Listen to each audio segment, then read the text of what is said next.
So some of you out there who've been watching my channel for a while may have noticed that I don't have many small leather goods, otherwise known as SLGs, in my collection, specifically that of Chanel, the luxury fashion house that I really personally think is like the holy grail, and I have the most amount of items from. I guess specifically in that category of wallet on chain, a very popular fixture for Chanel. I think the wallet on chain category, or indeed the SLG category as a whole, is a lot more palatable in terms of price point than some of those coveted bags, which are now undergoing crazy price increases, but also a lot of exclusivity and limits on purchases.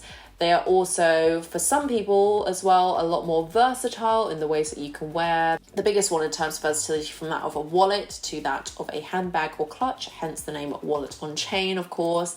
And it's obviously something that most people can style regardless of your age or the type of demographic that you are from, something that I'm sure a lot of luxury lovers have in their collections. And I'm not by any means knocking the fact that, if you have that bag or you want that bag, it's each to their own. But obviously I have to make this disclaimer because I'm going to be talking about the 5 reasons why I personally don't have any wallet on chains, and why I also don't intend on ever getting them. And I guess this might be a controversial take on the wallet on chain, because I know for so many of you guys out there, it's almost like ride or die. Everybody on the whole, I think, loves it, but I wanted to offer a little bit of a different opinion in case, you're caught up in the hype of this item. So like I mentioned, this video is going to be about the wallet on chains as a specific, but I guess you can kind of bucket most SLGs that have that kind of convertible bag or micro bag, vanity case, those basically anything that doesn't really fit an iPhone, in my brain anyway, that's how I categorize them, into, I suppose, this video. But I pull out wallet on chain specifically because it is such a hyped bag. So many people recommend it almost as like a first bag, or your first foray into Chanel if you can't get hold of the classic flaps or reissues. So I wanted to just offer a different perspective on the wallet on chain, and hopefully you can hear me out first before we add into the comments of these 5 reasons why I personally don't have one and won't want one in the future. So let's start with reason number 1, and that is all about the fact that I am really a traditionalist when it comes to buying something to fulfill a certain purpose. And then when you try and jumble them all together, sometimes it works, obviously, in the case of the smartphone it works, but also you could argue that sometimes it doesn't work. And actually the quality of the task or thing that you're trying to do is actually decreased and almost diluted in the mix of the other things it's trying to do.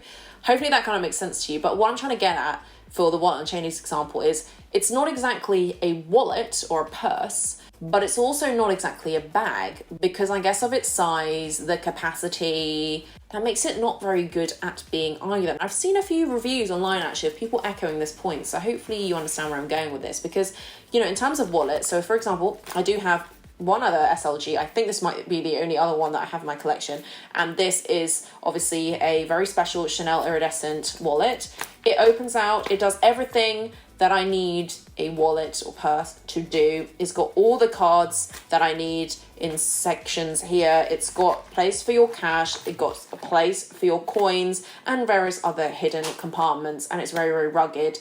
And this to me is what a wallet or purse should do. It just carries my cash and my cards. Conversely then, I expect a bag, for example, I take this very cute, also iridescent Chanel mini flat bag. This bag has a lot more capacity inside, as you can see from the depth. It can fit your phone. Your wallet can also go in, as well as many other essentials and things inside. Not only that, it has a long shoulder strap, which you can then use for your own comfort. So obviously these 2 items do a good job of doing exactly what it said on the tin, because they fulfill their desired purpose. For me, however, conversely, for the wallet on chain, I don't think it's a particularly good wallet because it's so big and bulky, which is especially important given that if you did want to use it as a wallet, I don't believe from knowledge that it is actually a detachable chain that you can then repurpose the wallet, because obviously that would be a lot more of a selling point. However, it's too big to almost put in most of your bags, but also as a handbag, it's a little bit too small to fit your essentials in the way that a mini, which is already, as you can tell from the name, a very miniature small bag, would be able to fit. And that's really telling. The fact that the wallet on chain can fit your phone and a few of your cards, but nothing else. It doesn't really do a good job then of doing any of those functions, the wallet bit or the bag on chain bit, which is why you may notice that all of my handbags look a certain way. They're all very classic looking. They are all of a size that can fit a phone because that's practical and that's what I need. And the smallest bag that I do have is probably on the lines of my Prada Kahir bag, which I find is a great size for an even clutch, but really doesn't fit an awful lot. And the fact that a wallet on chain will fit the same amount, if not less, would really pee me off. And that is no understatement either, because I need my bag to be more than just a decoration. It needs to actually be functional, and I think the functions that the wallet on chain fulfills, for me at least, is just not very good on either the wallet bit or the bag bit. And now on to my second reason, and this will be no surprise, is that the wallet on chain really doesn't fit that much at all. If anything, it will fit less than a wallet that you can buy from Chanel. And a wallet from Chanel, this one I think at the time I bought it for like 400 or 500 pounds. It might be 600 or 700 pounds, but there's other different sizes of wallet you can get. You can get ones that are just for coins, you can get ones that are for cards, or a mixture of the both. You get long wallets, this square kind of wallet here.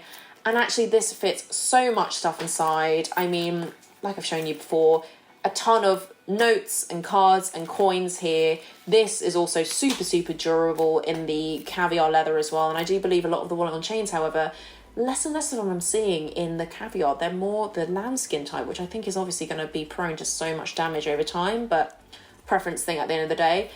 However, I do think that the wallet, this actual wallet that I have here, way more durable and practical and just value for money than the wallet on chain, which conversely you'd have to empty out all of your cards and cash and things like that from the wallet that you do own. Let's say you do own this one anyway, and slot each of your cards individually. It also has no space for coins, so good luck with that one if you actually have a little bit of coins and cash rolling around. But not only that, you can't even empty all your stuff into there because you can only really fit a phone, your cards, and maybe like a lipstick or something, and that's pretty much it.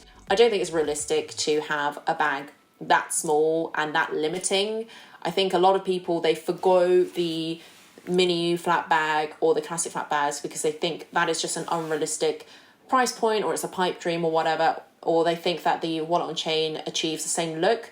But in my opinion, they don't. And I think that actually the fact that it doesn't fit anything, it also shows when people wear it, it looks a little bit comically small. And I think that's just a general thing that I've noticed with micro or miniature bags, which is obviously something that I see is going out of fashion nowadays. We're more favouring big bags, but regardless of where the trends come and go, I do think there's something to be said about the fact that something just looks a little bit too comically small. I just don't think it looks right. It doesn't sit right in terms of the length of the chain. You also can't do it double strapped over the shoulder. I just think the fact that it doesn't fit anything and it can't really do that much is a big limiting factor of the wallet on chain. And I have plenty other bags from Chanel and other brands that can do way more. Next up, reason number 3 is that the price is just not worth it for a wallet on chain when you consider the fact that actually upon checking the prices, the wallet on chain in the classic black lambskin and, for example, a Chanel mini in black lambskin, it's actually going for the same price. Why on earth then would you buy the wallet on chain when you can buy the bigger and more coveted, in my opinion, Chanel mini, which is way more versatile, can fit loads of stuff, and great price point, I think, given the comparison of the two, and it does great on resale. Or you could just get a wallet like this one, or indeed another bag of your choosing from Chanel. For example, this that I bought from Chanel. I guess it kind of even looks like a wallet on chain, but it actually has a bit of depth to it. This pearl bag was actually bought for I think 3,400, maybe last year or the year before that. I'm sure now this will probably be about 3,600, but you know, you can actually get some really beautiful bags for the same price point. So in that case, even though the wallet on chain may be a good investment for some or approachable price point, I'd much rather buy a wallet and save a lot of money and invest that into a different bag from either Chanel or a different brand, a lower tier brand that would be equally as quality, if not bigger. Now on to reason number 4, and this one is a little bit more practical, and that is if you have ambitions to resell and shift the item in the future, I don't think the wallet on chain is a very good investment, because actually upon checking the likes of the Vestiaires and other secondhand sellers, the wallet on chain tends to kind of go for half the price that it's actually going for online. Obviously, take it with a pinch of salt in terms of the quality, condition, the collection. Maybe it was something that was very limited edition. All those factors you need to take into consideration, but actually, on the whole, they are reselling significantly less than the likes of the Chanel Mini and the classic flaps go for. Maybe it is worth holding off on buying the wallet on chain, channeling that fund into either investing in the classic flaps or reissues if you are so inclined, but obviously I know the price increases are a limiting factor, so I would highly then recommend some of the seasonal bags like I mentioned. This flat bag is really nice with the pearl detail. They may still make this going forward. I've seen it in a few collections already, or indeed obviously the Chanel Minis in either the square or the rectangular, I think are great investments, especially if you're just starting out. I think way better to spend your money there. You will probably get it back, if not potentially a little bit more depending on the condition. And then the final reason number 5, and this one I think is universal potentially across Chanel, but I feel like specifically for the wallet on chain that I've noticed and had in my hands as well, the quality is often very variable in terms of the stitching, in terms of the alignment of the diamond quilt. I have noticed, and I know other people have as well, I've seen on shopping vlogs, people comparing what the wallets look like now versus previous ones. You know, they just don't line up that well. I think it's just a very kind of general Chanel quality issue potentially, but for wallet on chains, because they are classed as seasonal and not classic, I feel like they tend to not have that much quality control over it, which sounds terrible because as a luxury fashion house, you really should be ensuring quality on all your items. You have an image and a reputation to maintain here. I can tell personally for the classic flaps, the quilts are way more aligned, etc., than some of the more seasonal, I guess, pieces as well. And that's happened with my business affinity, most notably of all. It's a little bit more wonky and whatever, but I've noticed that the stitching of the zips looks really off. The quilts don't match up through the other sides of the wallet. And ultimately, I almost think some of the wallet on chains look a little bit fake. The glazing on the leather just looks really, really almost too shiny. And I think also the chains, I've noticed people have issues with the leather interwoven inside. That's kind of like bunching up or not straight. I mean, there's so many kind of quality issues. And in the SLG category as a whole, I've seen so many people with the little mini vanity cases or whatever. They've noticed the zip is just wonky, the closings aren't aligned properly. There's just so many issues that I've seen online from SLGs as a whole, but in particular the wallet on chains, that even if you're spending what might seem like half the price of a classic flap, it's still not worth it in my opinion, especially if you can't then get the money back essentially for a defective item. If you try and resell it, then you're going to be lumped with that item. And is that really something you want to do just to satisfy your immediate Chanel craving? Anyway, there you have it. Those are my 5 reasons why I don't and won't be investing in a wallet on chain or indeed many SLGs anytime soon. I realise again, this may be an opinion that is not very popular in the luxury community, given a lot of people do recommend wallet on chains as a starter item. But ultimately, it's in the eye of the beholder, isn't it? The value of a certain item. If you want a wallet on chain, who am I to say that you shouldn't get one? But hopefully this video offered an interesting perspective, and I'd love to hear yours down in the comments below. But I will leave it here for now. Thank you very much for watching, as always, and I will catch you in the next one.